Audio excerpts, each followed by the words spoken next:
Namaste. Recent events in Lebanon and Israel has overshadowed the visit of Russian Prime Minister Mikhail Mishustin to Iran. The many analysts are speculating that this could be one of the many steps in creating a giant gas bloc on the lines of OPEC in the future, wielding significant power both in terms of economy and in terms of geopolitical influence in the future. What does it mean for India? And what it can have implications in a larger geopolitical picture on a perspective. Let's decode.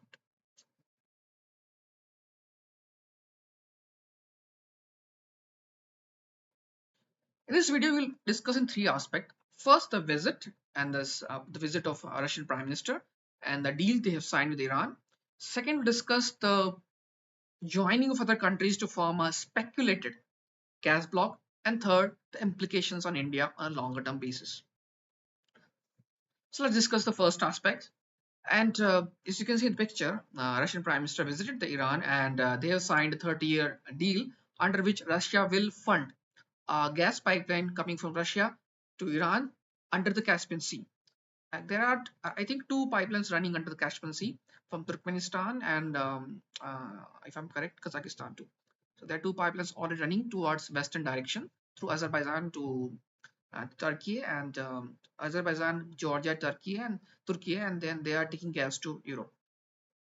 And if I'm not wrong, Turkmenistan is also have a pipeline with Iran. So Russia signed the deal, and Russia is aiming to make the southern Iran a giant gas export hub. So the gas will come from Russia to Iran and the southern port of Iran, like Bandar Abbas or Chabahar port, and from there it can be loaded into LNG tankers, and of course it can be exported to anywhere, especially to African or Asian markets.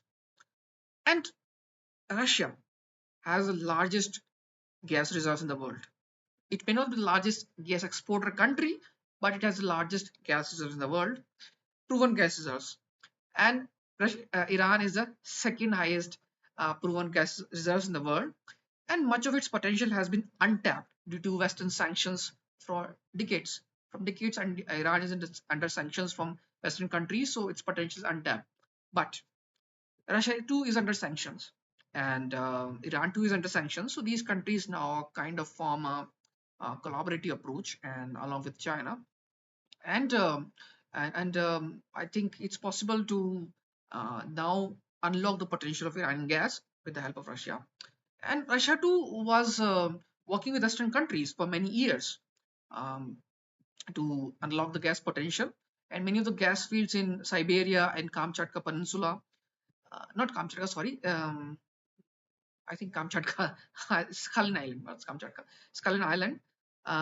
They have developed a gas field with the help of Western investment. Western companies were working on there. But after 2022, once the conflict in Ukraine started, the Western countries remove their stock holding, sorry, stock holding, and Russia is now controlling those reserves. So they have a technical expertise to help Iran. And if these two countries come together, if those two countries come together and they kind of form a bloc or a joint thinking on controlling the price, because they have a huge gas reserves. And considering that Venezuela, which also has considerable gas reserves, comes closer to these countries, Venezuela already have contact with Iran and Russia too helping Venezuela because Venezuela too under sanctions.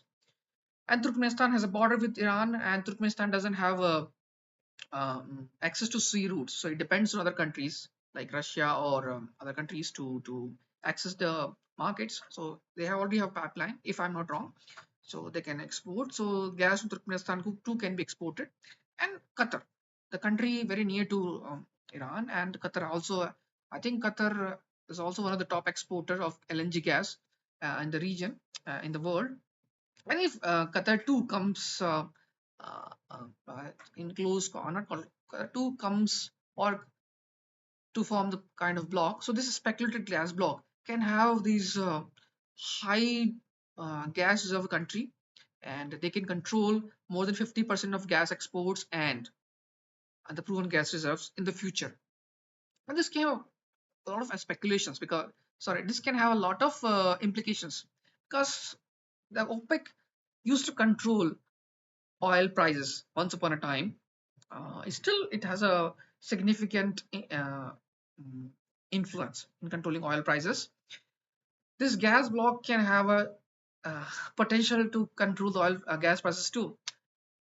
And considering these countries under Western sanctions, not Qatar, not Turkmenistan, but Russia and Iran and Venezuela, these countries under Western sanctions, and if they try to play a game or try to control the prices not favorable to Western countries, like giving the favorable prices to countries like India or China or Indonesia or any other developing country, then the gas coming to, let's say, Western countries can be expensive, will become expensive, and the countries to which these two countries or the bloc is exporting become cheaper, making the European economy less competitive, because still European economies dependent on LNG to fuel their power plants, to fuel their industries, especially European countries. And that can be again a geopolitical sort of geopolitically induced economic crisis. Already, European countries are having problems because of shifting from LNG gas from Russian, which used to come from Russia through pipeline. They're shifted to LNG tankers, and LNG tanker gas is expensive. It's like I think twice or thrice, and requires creation of significant infrastructure, and it's not reliable all the time because you have to it's I think it's a game of it's all about spot prices, so you have to buy the tanker. So this can be the speculated gas block, and what can have implications for India, the third point. Now, India is a net importer of liquefied natural gas, and Indian economy is growing, and we need more and more natural resources in the form of petrol, in the form of diesel, coal, aluminium, iron, and LNG, a liquefied natural gas, which we don't produce enough.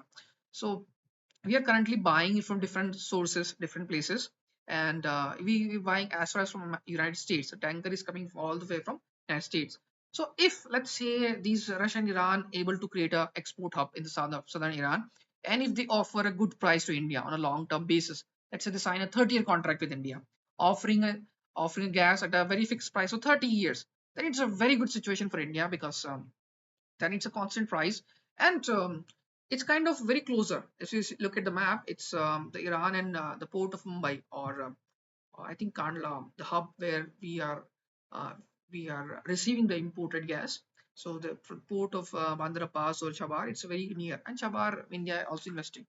So it can be a win-win situation in India because we can get a cheaper gas which is denied to other countries, and that can be a game changer, not just for India but also other countries including China, Indonesia, or countries in Africa which cannot compete in terms of price. Let's say if the price is very high and you have to buy the gas, then whoever pays more can take the gas from the market if there's a scarcity in the market. So the big countries like developing nations or developed countries in Europe can pay higher prices, and then they can take away gas, and the poor countries cannot have. So Russia and Iran can change the game here by offering the gas to those countries which are denied because of purchasing power difference in the purchasing power parity, and this can make European economies less competitive because they may not uh, receive that kind of cheaper gas. But it all depends on in the future how the geopolitical dynamics play in between. But analysts are speculating that this could be some sort of gas block. And coming back to India, I think for us, if we maintain a good relationship with Russia, Iran, and maintain the strategic partnership with them, and keep our national interest ahead, then we can actually have a sufficient supply of LNG for our needs for next 30 years, and that can be win-win situation for us. However, there are a lot of people who have personal views in favor of Iran, against Iran, they have against Israel, against for Israel. Now, as I explained in one of my previous videos, that for India's economic growth, we need to maintain good relationship with both Iran and Israel.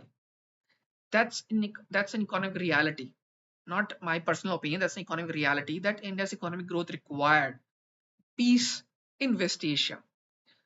A war between Iran and Israel or any kind of long-term conflict between these two nations is harmful for India's economic interest.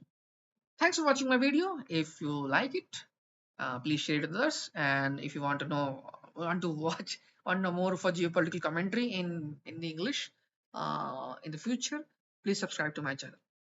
Till the next video, bye bye. Namaste.